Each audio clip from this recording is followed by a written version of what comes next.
रात्रि क्लास चल रहा था।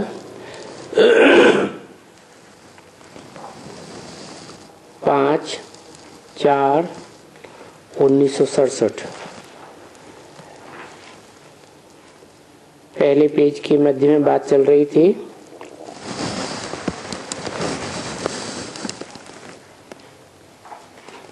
कि अपनी अपनी कथा कहानियां संगमयुगी जीवन की शास्त्रों में लिख दी हैं। उनमें तुलसीदास की बात बताई कि वो राम की आत्मा ज्ञान का चंदन घिसती है, मनन चिंतन मंथन करती है, और जितना जितना मनन चिंतन मंथन करती है उसी हिसाब से रघुवीर अर्थात भगवान उसे विश्व की बादशाही का तिलक दे देते हैं।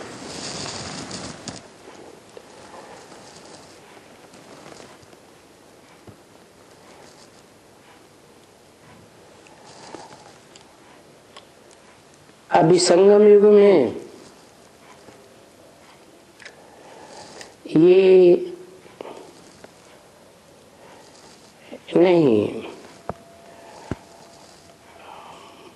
मन वशीकरण का भी कहाँ है। ये तो ऐसे ही श्लोक है एक,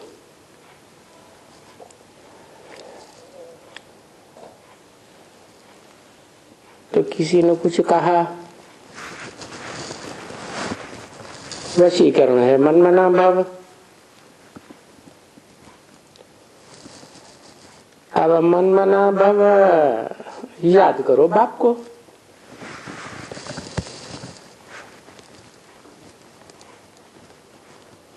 कौन से बाप को याद करो? जो कहने वाला है मन मना भाव मेरे मन में समा जा। तो सोचने विचारने का मन आत्माओं के बाप सुप्रीम सोल को तो है नहीं। वो जिसमें प्रवेश करता है वो चलायमान मन वाला है।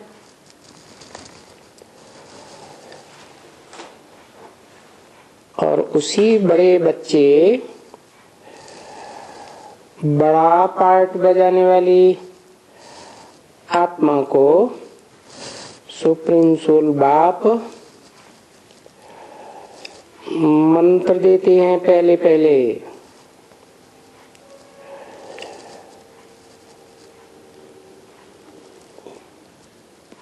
कि मन को वश में करो, मन एकाग्र करो। तो जो एकाग्र करता है उसी को सब फॉलो करते हैं।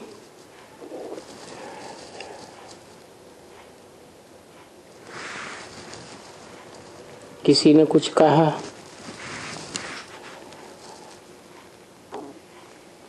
तो वशीकरण है मन मना भव, अर्थात मेरे मन की जो निसंकल्प स्थिति है उस स्थिति में ही समा जा।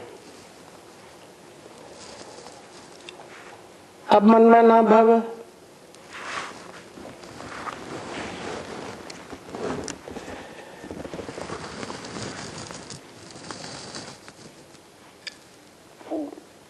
याद करो बाप को।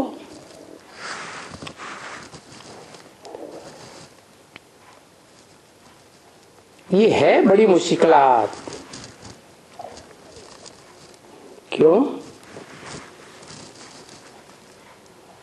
जैसे गीता में कहा है अर्जुन से, अर्जुन ने पूछा ये मन तो बड़ा चंचल है, इसे कैसे कंट्रोल करें? तो भगवान ने कहा ये इसमें कोई संशय नहीं है कि मन बहुत मुश्किल से कंट्रोल में आता है, परंतु उस मुश्किल को भी सहज करने वाला भगवान कहा जाता है। वो आता ही है सहज राजयोग सिखाने, जिसको मनुष्य गुरुओं ने कितना कठिन कर दिया। कठिन कठिन शरीर के आसन लगाओ, श्वास रोको, एक टांग पे खड़े हो जाओ, क्या क्या बात बनाई दी। अभी बाप कहते हैं निराकार ज्योति बिंदु याद नहीं आता है, क्योंकि जन्म जन्मांतर की आदत पड़ी हुई है साकार संबंधियों को याद करने की। तो मैं पहचान देता हूं कि मैं तो निराकार हूं, परंतु मेरा साकार स्वरूप कौन है, जिसमें गीता में प्रवेष्टुम शब्द के अनुसार मैं प्रवेश करने योग्य हूं, प्रवेश करता हूं और प्रवेश करके तुम्हारी मुश्किलात को सहज कर देता हूं। तुम्हारी आदत पड़ी हुई है ना जन्म जन्मांतर साकार को याद करने की, तो जिस साकार में प्रवेश करता हूं उसको पहचानो, पहचान भी देता हूं।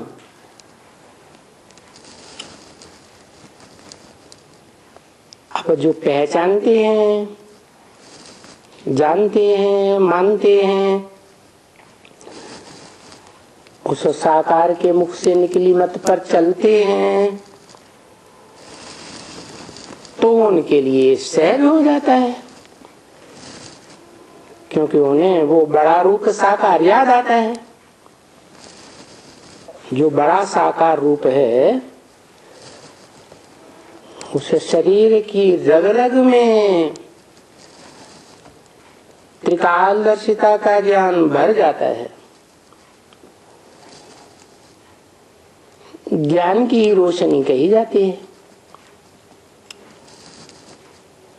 ऐसे नहीं जैसे मनुष्यों ने गीता में लिख दिया है कि 1000 सूर्यों से भी ज्यादा तेजोमय है। नहीं,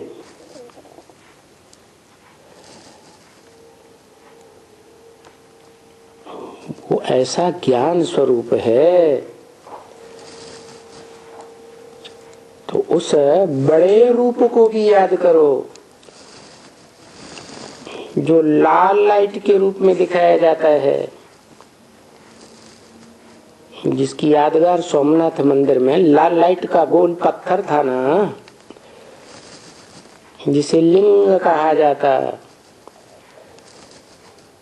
परंतु उस लिंग में वो सदा निराकार सदा शिव प्रवेश करता है और उसके संग के रंग से वो भी बाप समान बन जाता है। निराकारी, निर्विकारी, निरहंकारी बन जाता है, साकार स्वरूप भी। तो तुम्हारी निराकारी याद को जो मुश्किल है लगातार याद करना, उसको सहज कर देता है। सो भी बाप कहे कि गृहस्थ व्यवहार में रह करके उठते फिरते चलते हूबहू जैसे आशिक माशूक को याद करते हैं, जिनका इतना नाम गाया जाता है। मुसलमानों में लैला, मजनू, शेरी, फरहाद, कितने नाम हैं। वैसे ही तुमको ये रूहानी बाप को याद करना है, जो रूहानी स्टेज में टिका हुआ है। बाकी सब हैं जिस्मानी बातें।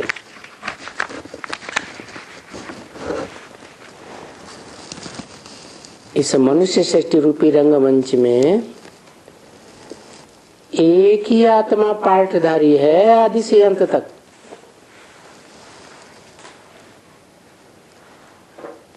जो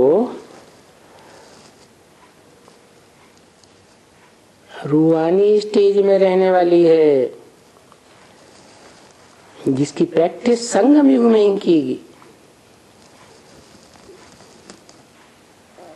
बाकियों ने इतनी प्रैक्टिस नहीं की है, फाउंडेशन इतना पक्का नहीं पड़ता।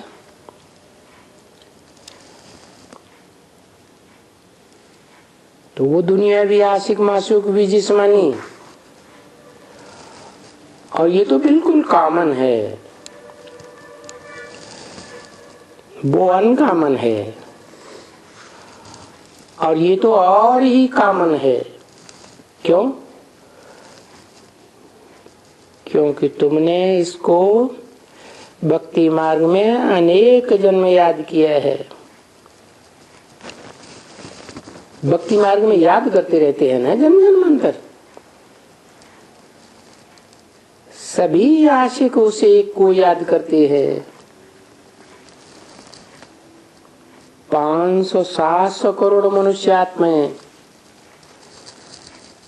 सभी उस भगवान की आशिक हैं। वो एक ही माशूक है, बाकी सब आशिक हैं। तो जो आशिक हैं उनको याद करने के लिए कहते हैं, याद करते हैं। और जो याद करते हैं तो कोई मुफ्त में थोड़े किसी को याद करते हैं, है? कोई को रसगुल्ला याद आता है तो क्या मुफ्त में याद आता है? ऐसे याद आ जाता है? अरे खाया है तो याद आता है, मीठा लगा है, सुगंधित है तो याद आता है। तो मुफ्त में कोई नहीं याद करता। जरूर कब आता जरूर है, और उससे मिलते जरूर हैं। आशिक माशूक को न मिले तो आशिक ने माशूक से ये योग लगाकर क्या किया?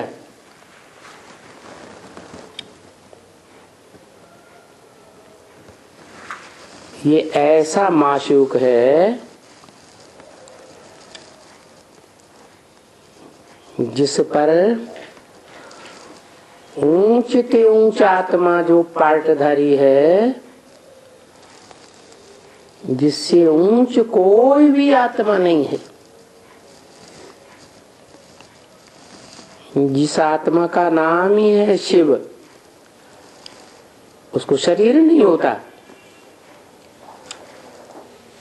तो वो भी उसके ऊपर आशिक होकर आती है इस षष्ठी रूपी रंगमंच पर।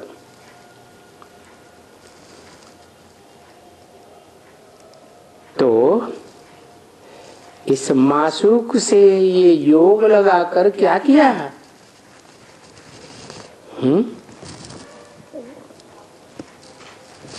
क्या किया? सारी मानवीय सृष्टि का जो भी आत्मा रूपी एक्टर्स हैं, सारी वसुधा के रहने वाले एक्टर्स, सबका परिवार तैयार किया। अगर न मिले तो परिवार तैयार होता? वो ऊंचते ऊंचा आशिक इस दुनिया में पार्ट बजाने वाली आत्माओं में ऊंचे ऊंचा आशिक कौन?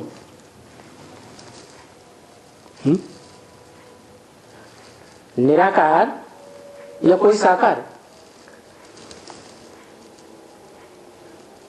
भोगी आत्मा या अभोक्ता आत्मा? कौन? पहला पहला आशिक है। और कोई देश के ऊपर आशिक होकर नहीं आता। कौन से देश के ऊपर आशिक होकर आता है? भारत देश, जो जन्म जन्मांतर भा माने ज्ञान की रोशनी में रत लगा रहता है, तो उससे आकर न मिले तो क्या ये संसार रूपी परिवार चलेगा? तो मिलना ही फालतू हो जाता है। तो भक्ति मार्ग में भी तो आशिक माशूक की बात है ना।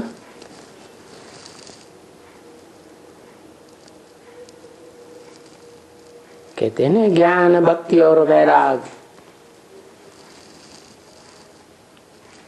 तो ज्ञान तो एक से ही आता है, जो जन्म मरण के चक्र में नहीं आता है, इसलिए त्रिकालदर्शी है। और सभी आत्माएं जन्म मरण के चक्र में आती है, इसलिए पूर्व जन्मों की बात भूल जाती है। तो वो एक ही है जिसके पास त्रिकालदर्शिता का ज्ञान है और सदा ज्ञानी है। उस एक से ही ज्ञान आता है। ज्ञान माने जानकारी। किस बात की जानकारी? झूठ की जानकारी या सत्य की जानकारी? सत्य को ही ज्ञान कहा जाता है। तो ज्ञान मिलता है तो भक्ति क्या होती है? छूट जाती है।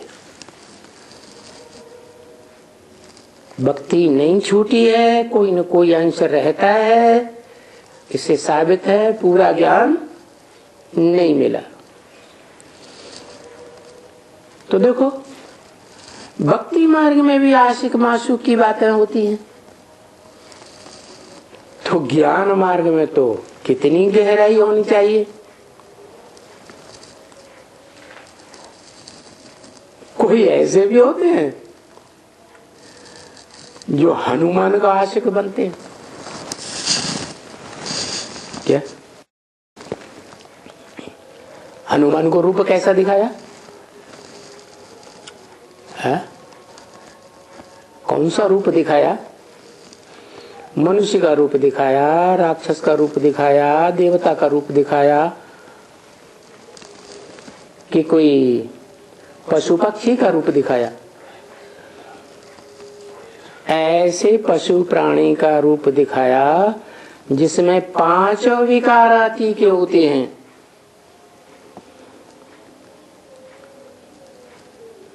तो सब 5 विकार जिसमें अति के भरे हुए हैं, वो है साक्षात देह अभिमान का रूप, जो रावण के सिर पर गधा दिखाया जाता है।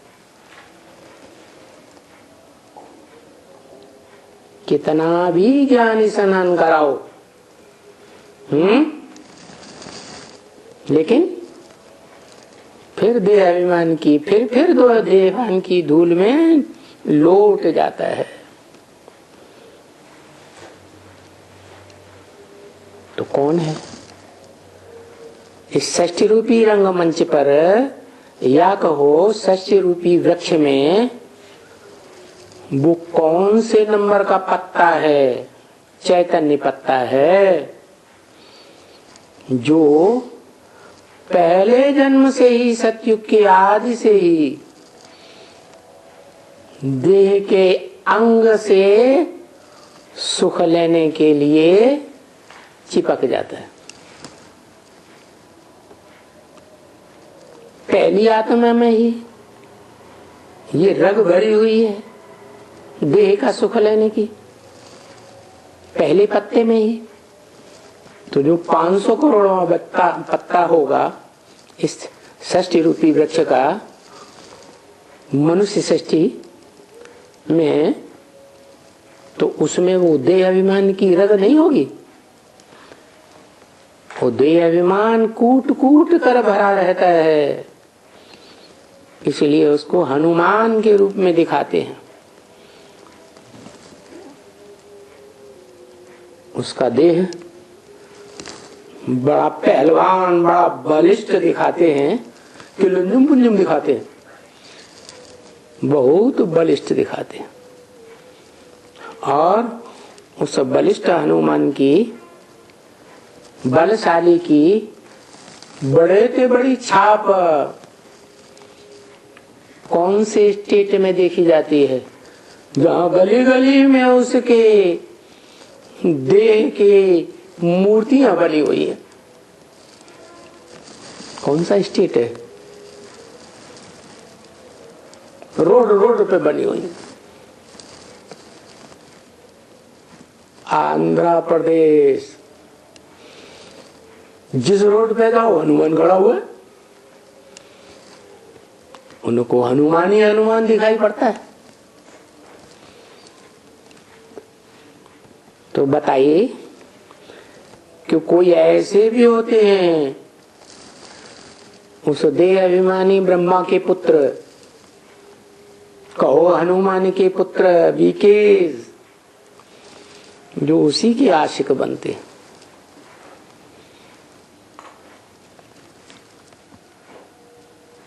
इसलिए ब्रह्म वाक्य मुरलियों में पूछते हैं शिव बाप, क्या हनुमान का नहीं पूछते, पूछते हैं ब्रह्मा का बाप कौन?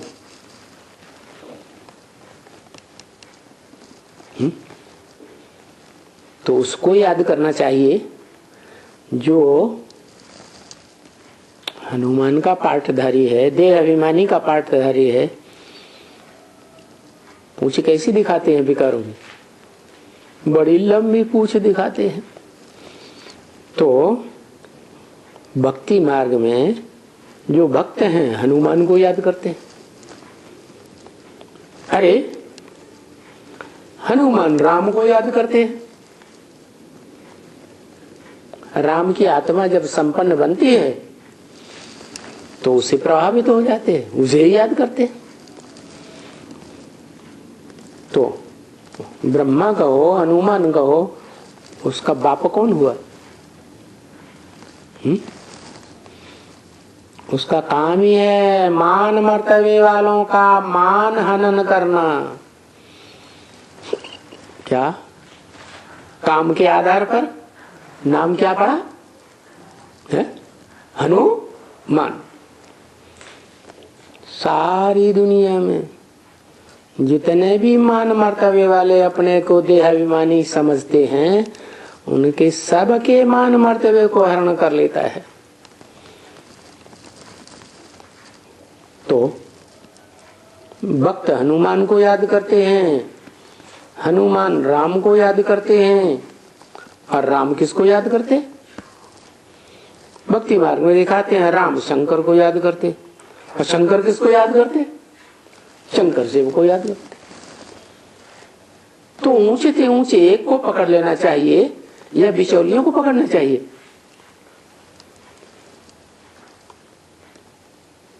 तो वो जो हनुमान के आशिक हैं वो उनको माशूक बनाते हैं।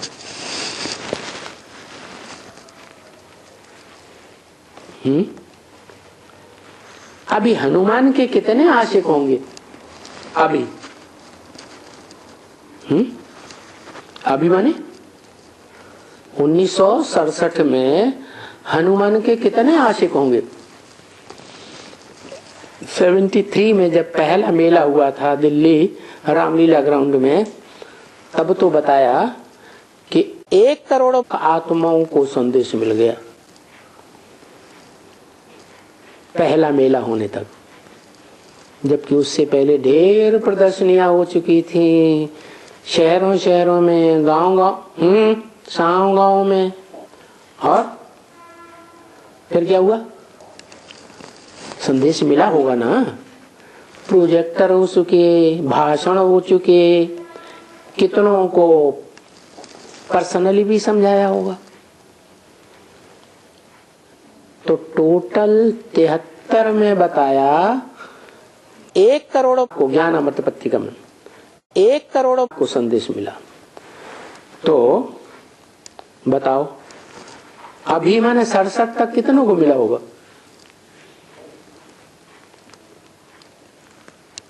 जब तक धर्म पिता रहता है तब तक फॉलोअर्स की संख्या कम निकलती है, और कोई भी धर्म पिता जब चला जाता है तो उसके जाने के बाद बड़ी लंबी लाइन लग जाती है, बड़े ढेर के ढेर फॉलोअर्स निकल पड़ते हैं।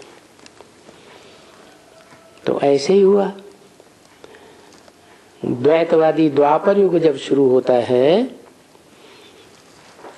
ब्रह्मा ने भी शरीर छोड़ दिया, तो देश विदेश में सेंटर्स खुलने लगे और ढेर के ढेर ब्रह्मा कुमार बन गए। इसलिए पूछा, अभी जब ब्रह्मा बाबा जीवित थे तो उनके कितने आशिक होंगे? थोड़े होंगे या ज्यादा होंगे? थोड़े ही आशिक। लाखों, कोई हजारों भी नहीं, लाखों।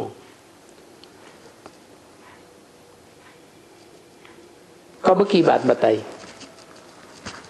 अभी माने संगम युग में है। संगम युग में कितने आशिक होंगे? गे माने भविष्य की बात बताई या 67 की बात बताई?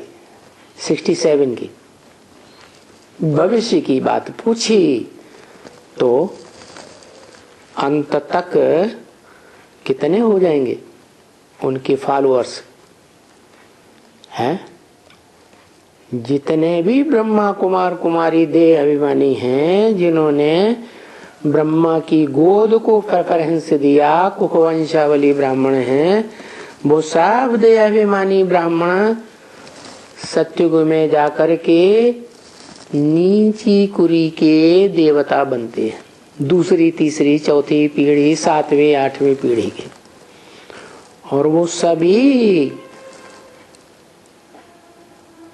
आत्मिक स्थिति की कुछ न कुछ कमजोरी रह जाने के कारण द्वापर युग से द्वैतवादी धर्म पिताओं में कन्वर्ट हो जाते, उनके प्रभाव में आ जाते। तो पूछा इनके फॉलोअर से कितने होंगे? हैं? पूछा, जवाब भी दिया, लाखों, कोई हजारों भी नहीं। इनके फॉलोअर्स लाखों होंगे, इनके फॉलोअर्स।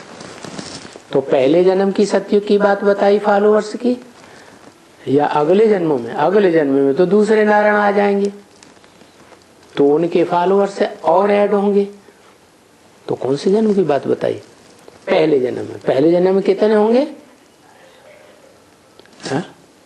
पहले जन्म में उनके, जब वो नारायण का रूप धारण करेंगे, 16 कला संपूर्ण नारायण बनेंगे, तो उनके फॉलोअर्स कितने होंगे? 9 लाख फॉलोअर्स होते हैं। उस पहले जीवन में, पहली पीढ़ी में उनके बाद जन्म लेने वाले परिवार के भांतियों की संख्या पहले जन्म, पहली पीढ़ी के अंत तक 9 लाख हो जाएगी। धीरे धीरे धीरे धीरे एक के बाद एक, एक के बाद एक ऊपर से नीचे उतरते रहेंगे, आत्मलोक से जन्म लेते रहेंगे। तो वही संगम युग में अभी शूटिंग हो रही है। तो अभी वो भी तो ऐसे कहेंगे ना, क्या वो फॉलोअर से क्या कहेंगे? जो आशिक बनेंगे हनुमान उर्फ ब्रह्मा के, इसलिए ब्रह्मा को दाढ़ी मूछ वाला दिखाते हैं या क्लीन शेव देवता दिखाते हैं? दाढ़ी मूछ वाला दिखाते हैं, क्योंकि देवान रहता है देह न रहे तो सतयुग में अतीन्द्रिय सुख भोगे, इंद्रियों से परे का सुख। लेकिन इंद्रियां तो देह का अंग है, तो देहवान का सुख भोगने वाले हैं। सबसे जास्ती देहवान का सुख भोगने वाला कौन हुआ? इब्राहिम, बुद्ध, क्राइस्ट, उनके फॉलोअर्स, या ब्रह्मा उर्फ सतयुगी कृष्ण? कौन हुआ? ब्रह्मा हुआ। इसलिए उनको हनुमान बताया। अच्छा, हनुमान का उनको दर्शन मिला, चलो तो खुश हो गया। क्या हनुमान को भगवान समझते हैं ना, तो उनका साक्षात्कार हो जाता है तो खुश हो जाते हैं। तो मिलता तो जरूर है ना, मिलता है तभी तो याद करते हैं? अगर वो हनुमान मिला ही ना होता तो याद कैसे करते? है शूटिंग पीरियड की बात, कोई न कोई को मिलता जरूर है। तो जिनको जिनको मिलता है, जो बहुत अच्छा याद करते हैं, तो उनको जरूर मिलता है। तो उनको भी तो वशीकरण मंत्र करेंगे ना, कहेंगे या नहीं कहेंगे? हैं? क्या हनुमान को भी अपने भक्तों को वश में करने का मंत्र मिलता है या नहीं मिलता है? उनको भी मिलता है। नंबरवार मिलता है या 100% मिलता है? नंबरवार ही मिलता है, क्योंकि हनुमान राम को याद करते हैं, और राम वाली आत्मा सारी मनुष्य सृष्टि का बाप, विश्व पिता। तो सारे विश्व के जो भी मनुष्य मात्र हैं, सब उनको याद करते हैं। तो वशीकरण मंत्र की प्रभाव की बात है भाई। उनको वश में कर लिया। क्या कर लिया है? उनको जो प्रभावित हो गए, उनको वश में कर लिया। आज की गवर्नमेंट क्या कहती है? क्या कर लिया? ब्रेन वॉश कर दिया। अरे ये ब्रेन ब्राश करना, ये ब्रेन बनाने वाले का काम है। जन्म जन्मांतर है, जन्म से ही हरेक को अपना अपना ब्रेन मिला हुआ है, उसको वाश कौन करेगा? मनुष्य वाश करेंगे क्या? तो ये तो भगवान की बात है, वशीकरण मंत्र की बात है, मन मना भव मंत्र की बात है। जो कहता है मेरे मन की एकाग्रता में समा जा, जैसे मेरा मन एकाग्र हुआ, ऐसे तुम सब भी 500-700 करोड़ मनुष्य मात्र भी मेरे मन में समा जाओ, अर्थात निसंकल्प स्टेज में समा जाओ। हर मनुष्य आत्मा के अंदर अलग अलग संकल्प चलते हैं कि एक जैसे चलते हैं? अलग अलग संकल्प चलते हैं। तो ज्यादा संकल्प विकल्प चलने से फिर झगड़ा होता है कि नहीं होता है? अगर सबके अंदर एकता आ जाए, आत्मा आत्मा भाई भाई बन जाए, आत्मिक स्थिति में स्थित हो जाए, ज्योति बिंदु की स्टेज में निसंकल्पी याद में स्थित हो जाए, तो सब झगड़े खत्म। एक बाप में समा गए। एक बाप का जो स्वभाव संस्कार, वही सबका स्वभाव संस्कार बन जाएगा। तो भाई कहते हैं ना, वशीकरण मंत्र दिया, मैंने वश में कर लिया, कोई ब्रेन वॉश करने की बात नहीं है? उनका भी साक्षात्कार कर लिया। किनका? जिन्होंने वशीकरण मंत्र दिया। तो है तो सभी योग की बात ना। क्या योग माने याद,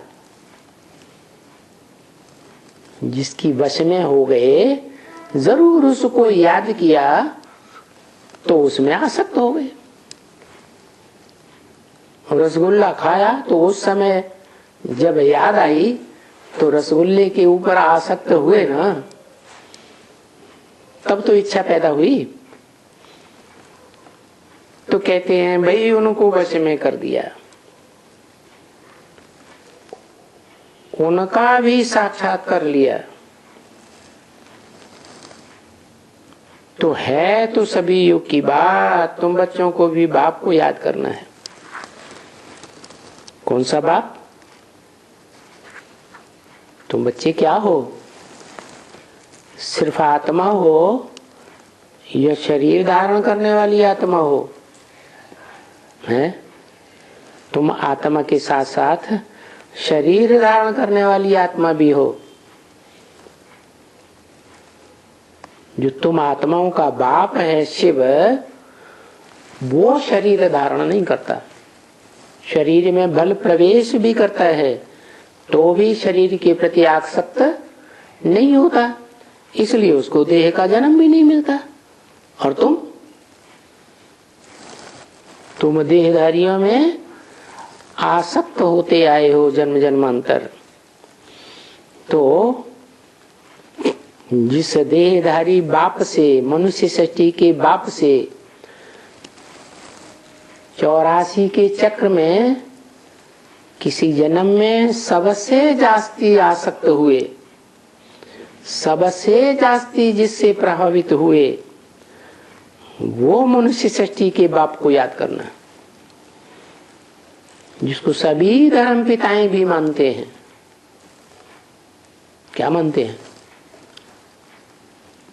आदम, एडम, आदिदेव शंकर के रूप में मानते हैं।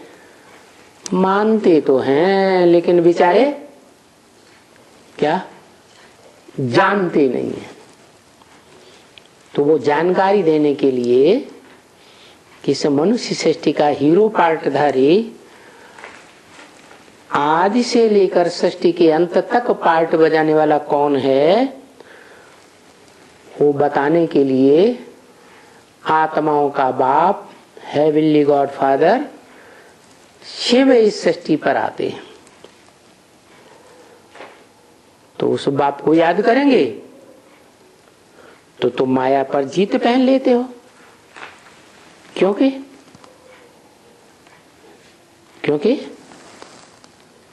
जैसे को याद करेंगे वैसे ही बनेंगे। तुम्हारा बाप है जगत जीत, माया जीत, तो उस बाप को याद करेंगे तो तुम भी माया जीत बनेंगे। या जो जितना याद करेंगे हैं, जो जितना याद करेंगे उतना माया जीत बनेंगे। वश में कर देते हो उनको। किनको? हैं मायावियों को। माया को वशीभूत कर लेते हो और फिर वश करके तुमको साक्षात्कार होते हैं। क्या कि तुमको किसने वशीभूत किया, उसके लिए पुरुषार्थ करते रहते हो भक्ति मार्ग में कि हमारा सरपरस्त कौन है इस संसार में।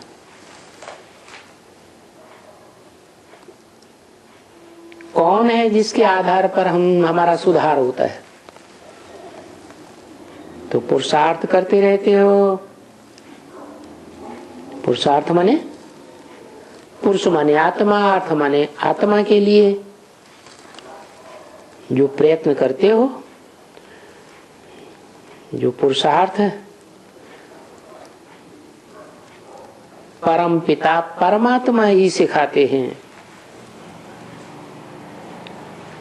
इसलिए कहा जाता है कि वो परम पिता परमात्मा पुरुषार्थ कराने वाला भी है और पुरुषार्थ करने वाला भी है। करण करावनहार है, करता भी है, हैं? पहले खुद करके दिखाता है, फिर बच्चों से कराता है, क्योंकि ये भी तो साक्षात्कार ही चाहते हैं ना। हम भला अच्छा अपनी राजाई का साक्षात्कार करें कि हम राजयोग सीख करके राजा तो बनेंगे, लेकिन छोटे राजा बनेंगे, मीडियम बनेंगे, बड़े राजा बनेंगे। ये राजाई का साक्षात्कार तो हो। तो कौन से जन्म में साक्षात्कार होता है?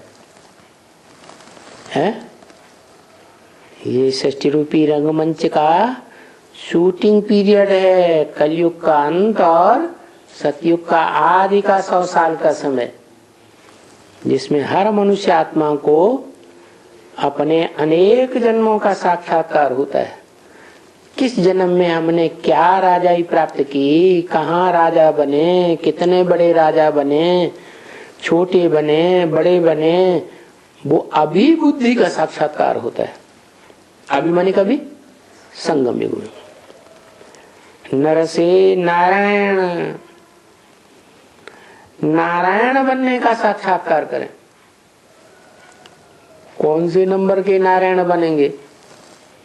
क्योंकि सतयुग में तो 8 गद्दियां चलती है। उन 8 गद्दियों में कौन सी पीढ़ी के नारायण बनेंगे? अच्छा, हम साक्षात्कार कैसे करें? हम साक्षात्कार कर सकते हैं, वो तो है ना साक्षात्कार। साक्षात करने की चीज है। पक्का पक्का बुद्धि में बैठ जाए कि हम ये बनने वाले हैं। आत्मा कहते हो, पार्टधारी है ना आत्मा। जन्म जन्मांतर शरीर रूपी वस्त्र बदल कर पार्ट बजाती है ना, इसे षष्ठी रूपी रंगमंच पर। तो आत्मा सिर्फ आत्मा नहीं है, आत्मा शरीर धारण करके जीव आत्मा बनती है, जीवित आत्मा। नहीं तो आत्मलोक में तो आत्मा ऐसे पड़ी रहती है सुसुप्त अवस्था में जैसे जड़वत। तो इस संसार में आकर के आत्मा क्या बनती है? जीवन धारण करती है। कोई कोई मुझे जाएंगे, इन बातों को समझेंगे नहीं। नहीं तो जीव कहा ही जाता है अपने शरीर को। आत्मा का अपना शरीर है तो उसका जीवन है, जीव आत्मा कहा जाता है। शरीर ही नहीं तो जीवन ही नहीं। तो बोलेगा जीव तो शरीर है ना, बोलता है, बोलते चालते को चैतन्य कहा जाता है। आत्मा का साक्षात्कार है। जो कहते हैं मैं आत्मा हूं, तो साक्षात्कार है नहीं है? तो कहते तो हो ना कि भाई मैं आत्मा हूं। मैं आत्मा इस रंगमंच पर पार्टधारी आत्मा हूं। वैसे ही वो भी ऐसे ही समझो, मैं आत्मा का बाप परमात्मा। कौन सा बाप है? मैं आत्मा का बाप परमात्मा बाप। कैसे? आत्मा का बाप परमात्मा या परमपिता? है? जिसका कोई पिता नहीं। परमात्मा माने परम पार्टधारी। कैसी आत्मा? आत्माओं के बीच में परम पार्ट, हीरो पार्टधारी, उसको कहते हैं परमात्मा, जिसका गीता में भी उल्लेख है, परमात्मा इति उदाहट, उसे परमात्मा कहा जाता है। किसे? जो है तो क्षरित होने वाली आत्माओं के बीच, ऐसी आत्माएं जो पतित होती रहती हैं, सुख भोगते भोगते जन्म जन्मांतर षष्टि रूपी रंगमंच पर क्षरित होती रहती है, शक्ति क्षीण होती रहती है?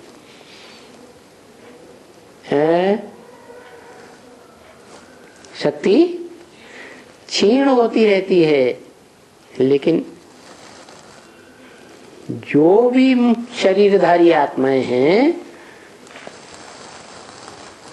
उनकी शक्ति क्षीण होती है। बाकी जिस आत्मा को शरीर ही नहीं है वो क्षरित नहीं होती, अक्षर है।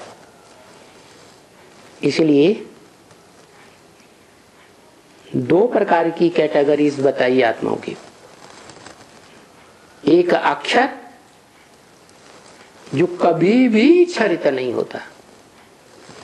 इस सृष्टि रूपी रंगमंच पर शरीर में आता भी है तो भी उसको संग का रंग नहीं लगता, क्षरित ही नहीं होती, कोई शक्ति उसकी क्षीण ही नहीं होती, ज्यों का त्यों बना रहता है।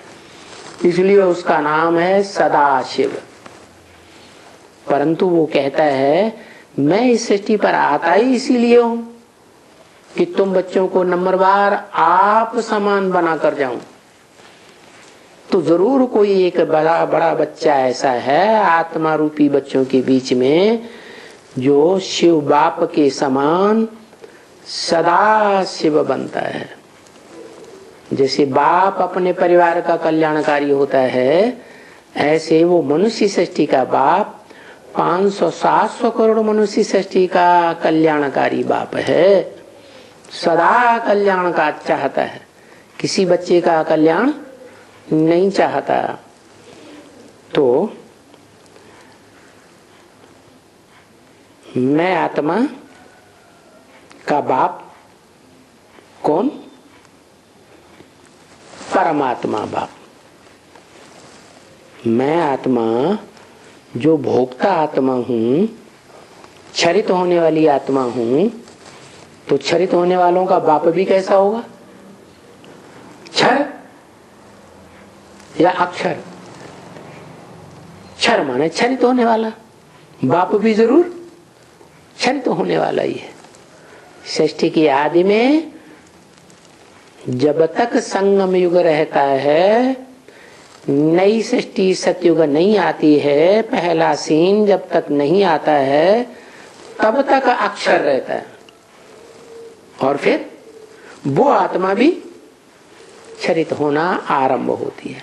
लेकिन औरों के मुकाबले धीमी गति से क्षरित होती है या औरों की तरह तीव्र गति से नंबरवार है? धीमी गति से क्षरित होती है। क्यों? कारण योग बल, वशीकरण मंत्र सबसे जास्ती धारण किया है संगम युग में, तो क्षीणता भी धीरे धीरे आएगी। तो ऐसे ही समझो, वो भी समझ लो पक्का पक्का कि मुझे पार्टधारी आत्मा भोगी आत्माओं के बीच में, क्षरित होने वाली आत्माओं के बीच में मुझ आत्मा का बाप कौन है? जिससे मुझे वर्षा मिलता है, या हम सब मनुष्य मात्र को बाप का वर्षा मिलता है। वो बाप कौन है? परम पिता, जिसका कोई पिता नहीं, सुप्रीम गॉड फादर या हीरो पार्टधारी मनुष्य सृष्टि का बाप। तो जब ये समझा जाता है कि बाप वो है, वो कह के दूर क्यों कर दिया है? नजदीक नहीं है, बाजू में नहीं बैठा है। जो बोलने वाला शिव की आत्मा ब्रह्मा वाली आत्मा के बाजू में बैठी है, दादा लेखराज ब्रह्मा के बाजू में, वो भी नहीं है। जिसके बाजू में बैठी है वो भी नहीं है। मनुष्य सृष्टि का बाप परमात्मा हीरो पाटदारी दूर कर दिया कि भविष्य में वो है, माने वो पार्ट अभी आने वाला है, तो वो देते हैं और तो कोई नहीं देते हैं ना। है वर्षा कौन देते हैं? मनुष्य सृष्टि को सुख शांति का वर्षा कौन देते हैं? है आत्माओं का बाप देते हैं या मनुष्यों का बाप देते हैं? मनुष्यों का बाप मनुष्य आत्माओं को सुख और शांति का जन्म जन्मांतर का वर्षा देते हैं। तो बातें तो बहुत समझने समझाने की है, परंतु बाप जब कहते हैं कि ये जो राजाई लेने वाले हैं, राजयोग सीख कर, राजयोग की पढ़ाई पढ़ करके जो मेरे से जन्म जन्मांतर की वशीकरण मंत्र लेकर के वश में करने की, कंट्रोल करने की राजाई लेने वाले हैं, उन्होंने बच्चे कोटों में को हैं जो राजयोग सीख करके राजाई लेते, जो शास्त्रों में भी लिखा है, मनुष्याणाम सहस्त्रेषु कश्चित् यतति सद्धये, हजारों में कोई है जो योग की सिद्धि प्राप्त करते हैं, राजयोग की सिद्धि, राजाई प्राप्त करते हैं? और फिर कोटों में भी को और को में भी को, एक ते एक श्रेष्ठ राजाई लेने वाले। तो बताया इस ईश्वर की पढ़ाई में, राजयोग की पढ़ाई में प्रजा बनना तो बिल्कुल सहज है। क्या कैसे बनते हैं प्रजा? एक बार संदेश ले लिया, एक बार बुद्धि ने ग्रहण कर लिया, मान लिया कि भगवान आया है और इस स्वरूप में आया, फिर बाद में राजयोग सीखे या न सीखे, वो प्रजा तो बन ही जाएंगे। तो प्रजा बनना कोई बड़ी बात नहीं है। तो बच्ची सर्विस में कोई भी नहीं निकला, ये बात मत कहो। तुमने जो ईश्वरीय ज्ञान सुनाया, ईश्वरीय सेवा की, कोई नहीं मिला, कोई नहीं निकला, ऐसे मत कहो। क्यों? इसलिए न कहो कि तुमने जितनों को सुनाया, जितनों ने आकर के तुम्हारे सन्मुख सुना, वो जरूर तुम्हारी प्रजा बन गई। तो कोई भी नहीं निकला, अच्छा एक निकला, आधा निकला,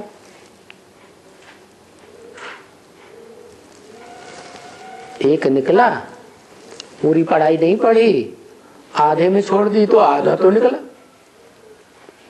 100 भी देखें कि जो आधा निकला, एक निकला, कितने समय तक ठहरता है। जितने समय तक राजयोग की पढ़ाई में ठहरता है तो उतना समय उसको प्राप्ति होती है। तो जब ये रह जाते हैं कोई तो समझा जाता है कि वो तो प्रजा पाई पैसे की बनती रहती है, क्योंकि प्रजा में भी नंबरवार हैं। क्या कोई फर्स्ट क्लास साहूकार बनते हैं, कोई साधारण साहूकार बनते हैं सेकंड क्लास, वो भी प्रजा, कोई थर्ड क्लास रोटी कपड़ा और मकान लेने वाले,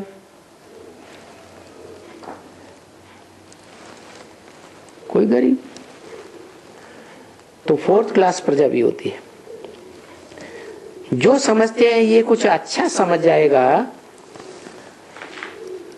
तो फिर प्रजा में भी ऊंच पद पाएंगे। क्या प्रजा में भी कोई ऐसे ऐसे बड़े बड़े साहूकार होते हैं जो राजा की जहां गद्दी लगती है, ऊंचे ऊंचे अधिकारी बैठते हैं, उनके साथ ही बैठते हैं। ऐसे भी कोई बड़े साहूकार निकलते हैं जो राणा प्रताप जैसे पावरफुल राजा, जो महान कहा जाता है, सम्राट अकबर, उसको भी मात खिलाई देते हैं। तो ऐसे राजा को भी ऐसे बड़े बड़े साहूकार दोबारा राजा ही स्थापन करने के लिए धन संपत्ति बड़े बड़े बेहिसाब मुहैया कराए देते हैं।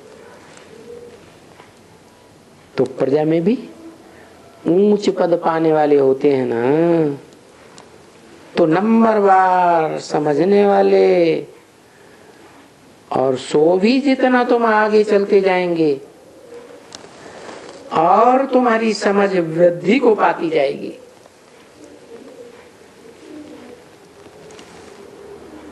तुम बहुत समझदार बन जाएंगे।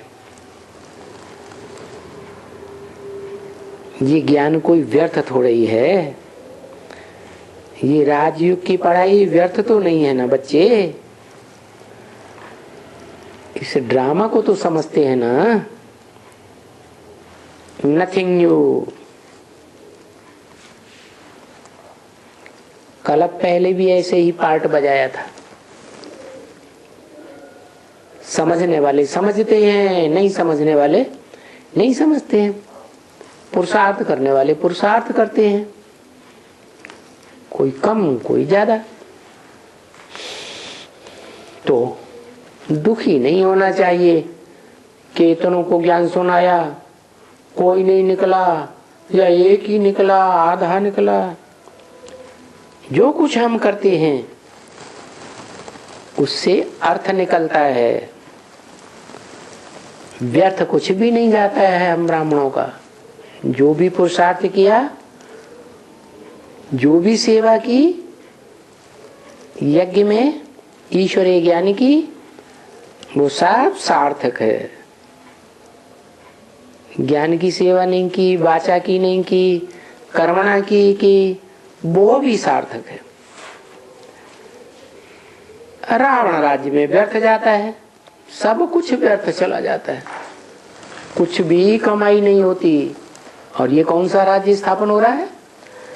राम राज्य स्थापन हो रहा है। क्या? किसका राज्य? राम राज्य का गायन है। कृष्ण राज्य का क्यों नहीं है? क्योंकि कृष्ण थोड़े ही राजा ही स्थापन करते हैं। राजाई की स्थापना कौन करते हैं? हैं? राम वाली आत्मा ही संगम युग में शिव समान शक्ति को धारण करती है।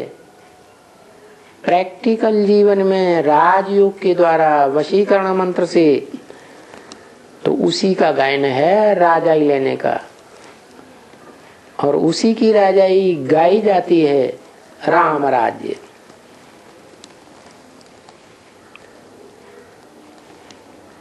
तो जो कुछ करते हैं उससे अर्थ निकलता है, व्यर्थ जाता नहीं। रावण राज्य में व्यर्थ जाता है। यहाँ संगम युग में तो तुम्हारा कोई भी पुरुषार्थ व्यर्थ नहीं जाता है, कुछ भी नहीं।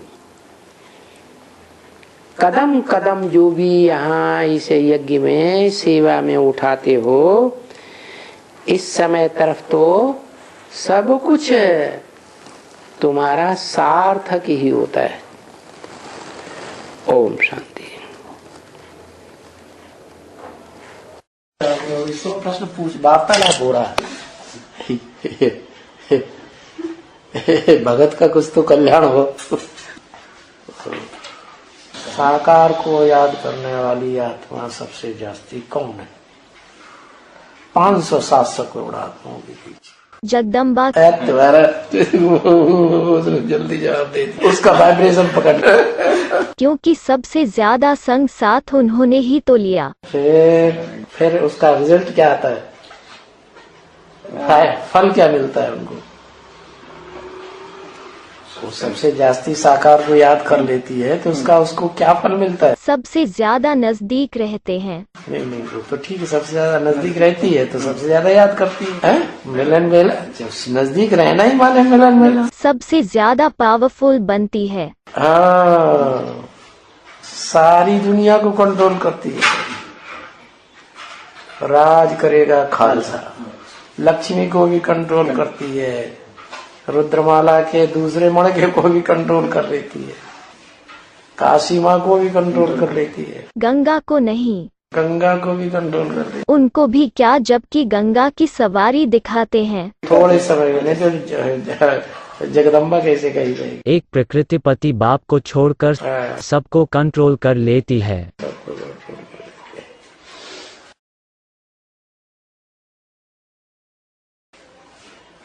गंगा भी तो जब गौमुख से निकलेगी तभी तो करेगी कुछ। मगरमच्छ सवारी नीचे उतरेगी तभी तो मगरमच्छ सवारी करेगी। गौमुख से निकलते ही मगरमच्छ शुरू हो जाएगी। मैदान में आती है तब मगरमच्छ होते हैं। मगरमच्छों का देश है। मगरमच्छ क्यों का है? सारी मछलियों पर सवार कर लेती है। ये फरक्कावादी समझ जाएंगे ना तब फर से सारी दुनिया को खा जाएंगे।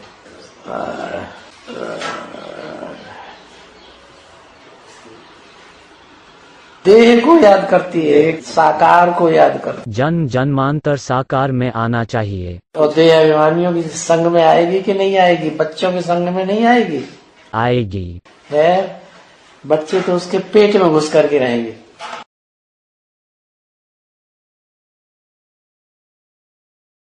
सबसे ज्यादा संग बच्चों का लगेगा ना कि बाप का लगेगा? बच्चों का लगेगा।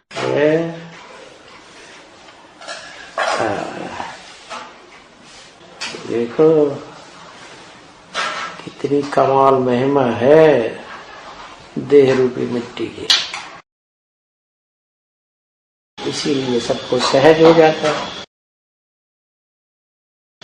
लेकिन बाबा एक बात है, उनकी बुद्धि ने जब इतना संग किया तो उनकी बुद्धि में ये कैसे नहीं बैठा कि गीता का भगवान कौन है? क्योंकि बुद्धि को ब्रह्मा कैप्चर करके बैठा है।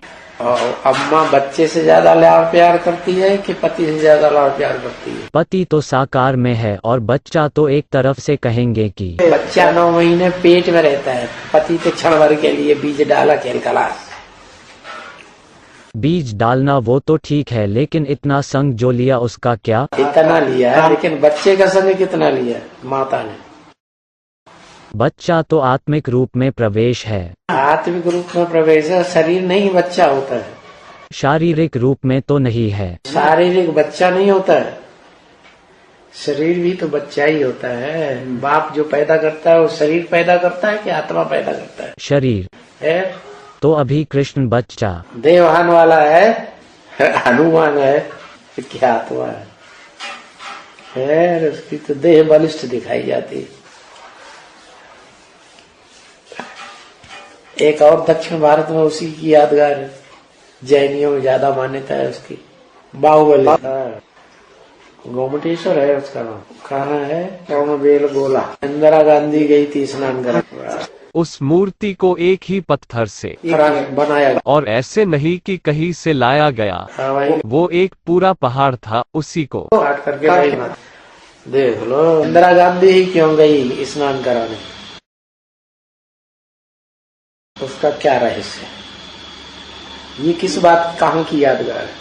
इंदिरा गांधी कुमार का दादी के लिए बोलते हैं। कुमार का दादी ज्यादा स्नान करती है, ज्यादा प्रभावित हुई ब्रह्मा बाबा। हनुमान को मानने वाली सबसे ज्यादा कुमार का दादी, बंदर की औलाद।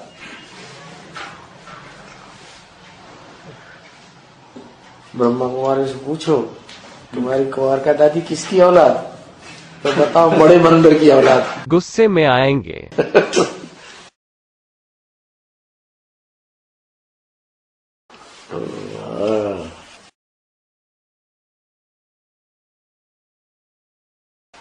दक्षिण भारत में जैनियों का बाहुबली वाला बहुत ही ज्यादा है, जगह जगह पर उनका बना हुआ है। हाँ जी, जैनियों में बाहुबली और हिंदुओं में हनुमान है। हिंदुओं में कृष्ण और उनमें ब्रह्मदेव उनके बड़े भैया बाहुबली के। बाबा गणपति का नहीं बोल सकते क्या? तो बच्चा है। अच्छा, इसलिए अम्मा के मैल से पैदा होता है। ब्रह्मा बाबा के लिए ही तो बोलते हैं। हाँ जी। गणपति की भी तो बड़ी बड़ी मूर्तियां बनाते हैं। या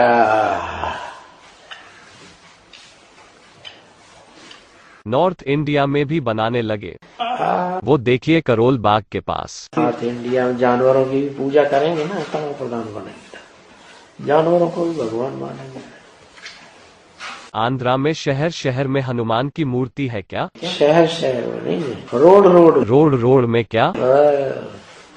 अच्छा, रोड पे चित्र बनाते हैं, एक्सीडेंट नहीं होता है बोलते हैं। वो तो भूत प्रेतों का है, उसके सामने भूत प्रेत कैसे आएंगे?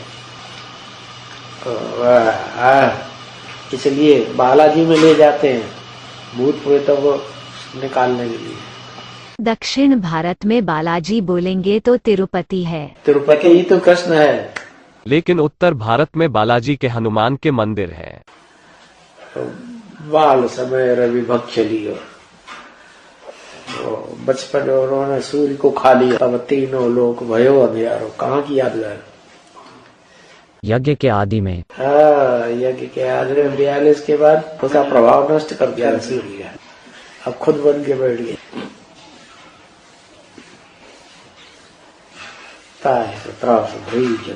तब संकट काल से जात न टारो, देवन हानि करी विनती तब छाव दियो रवि कष्ट निवार। जब विनती किया तब उसने रवि को छोड़ दिया, मुंह में से निकाल दिया, मुंह में ही खा लिया, मुंह में से ही निकाल दिया। मुंह से ही गिलाने की शुरुआत की 42 से पहले। गंदा कर्म कर रहा है, गंदा कर्म कर रहा है। धोबी घाट हम मुंह से ही निकाल दिया। 69 के बाद ज्ञान सुना के 76 में पैदा हो गया ज्ञान सूर्य। देख लो क्या क्या बातें बनाई। 76 में मुख से पैदा हुआ, मतलब मुख वंशावली हुआ। मुख वंशावली हुआ ना, उनके मुख से निकले हुए ज्ञान को सुनकर मुख में ग्लानि करके हप कर दिया, अभी फिर ग्लानि कर रहा है। अभी प्रैक्टिकल में शुरू नहीं हुआ ना जगदम्बा के द्वारा। तो हो जगदम्बा को छोड़ो, अभी तो वो ही हनुमान बन के फिर से हप कर रहा है, करने की कोशिश कर रहा है। अब कैसे आप कर पाएगा? अभी किस पाठधारी द्वारा कर रहे हैं? किस पाठधारी की तरह? पाठधारी तो बहुत से हैं ब्रह्मा कुमार, बड़े बड़े जबरदस्त मैं ब्रह्मा बाबा। हत्यारे हैं, बड़े बड़े हत्यारे बैठे हुए हैं। यानी कितने ब्रह्मा कुमारों को जंगल में ले जाए, मौत के घाट उतार दिया, नोटों में गड्डियां दे के पुलिस में शांत करा दिया मामले को। बोल नोट की गड्डियां दे के अभी फिर कर रहा है। इसलिए उन्होंने शमशान घाट भी अलग बना दिया। ब्रह्मकुमारियों का शमशान घाट अलग है, आबू रोड में। वो माई वर्ल्ड है ना, उसके थोड़ा आगे जाएंगे तो शमशान घाट है, ब्रह्मकुमारियों स्पेशियल। अच्छा, और पब्लिक का कहा? पब्लिक का कहीं दूसरी जगह है, नदी मालूम है? मालूम नहीं है। उनका हॉस्पिटल और शमशान घाट भी अलग हो गया। मामला ऐसे ही रफा दफा हो जाएगा। कुछ भी होता है, जहां कहाँ जला दो, कोई को पता नहीं चलेगा। चालाक की दुम।